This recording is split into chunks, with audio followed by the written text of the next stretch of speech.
Welcome to the Arizona Wildcats Show, brought to you by Fry's Food Stores. I'm Star Sports Editor Ryan Finley, here with John Gold. Johnny, there's another weekend of Pac-12 regular season play to go, but for all intents and purposes, we're all thinking about Vegas, more so than we all typically think about Vegas. I mean, it's been on my mind for months. I don't know about you, boss, yeah, you know, I think the funny thing about the end of the Pac-12 season is just how kind of boring it's been. I mean, you know, as good as Arizona's been, it's so much more fun when there's really a number two. And as much as you can say that Utah was a threat, like, were they? No. Were they ever really? Arizona killed them the first game, beat them pretty nicely the second game. I don't know.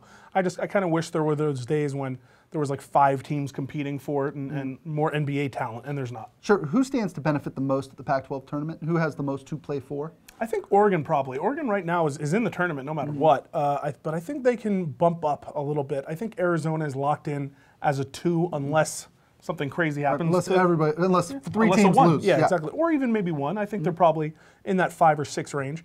I think, you know, Utah is up there. I think they've locked in probably a top 4 seed. But I think Oregon, with a good showing, I think if they make it to the finals, say against Arizona or beat Arizona in the finals, you could see them all the way. Maybe up to like a 6, 7 in that range, which would be really big for the Pac-12 because they need that. Yep. Stanford, to me, is a team that, John, maybe 6 weeks ago we all would have thought was an NCAA tournament team coming off a Sweet 16 berth, a win over Kansas in last year's tournament. Yeah. They have sort of the pieces. I mean, a nice big man in Nostich, a really good player in Chase and Randall. Can they sneak up here and maybe make a run? No, Johnny Dawkins. We can just put it there. That's the funny thing about the Pac-12. You talk about all these great Pac-12 football coaches, the league over. You know, when a Mike Leach is like your 7th best coach, and that might be even true in the Pac-12.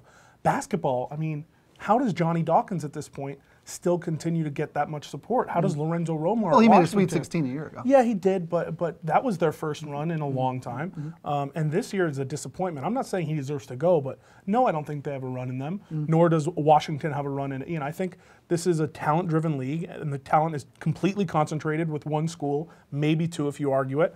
But really, no, Stanford doesn't have that shot. To me, John, from a style standpoint, the one team that is not like all the others, to me, is Oregon State. Yeah. This is a team that's going to play zone defense. It's going to play like an underdog, and sometimes I think that's smart. Yeah.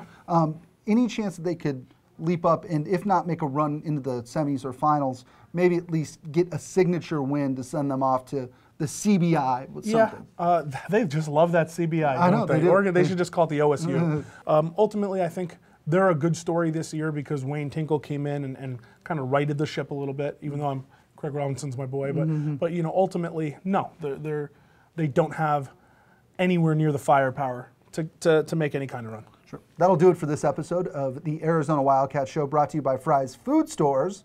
Join us next week when we talk more about Las Vegas. Oh, I can't wait. And then a little bit about the NCAA tournament.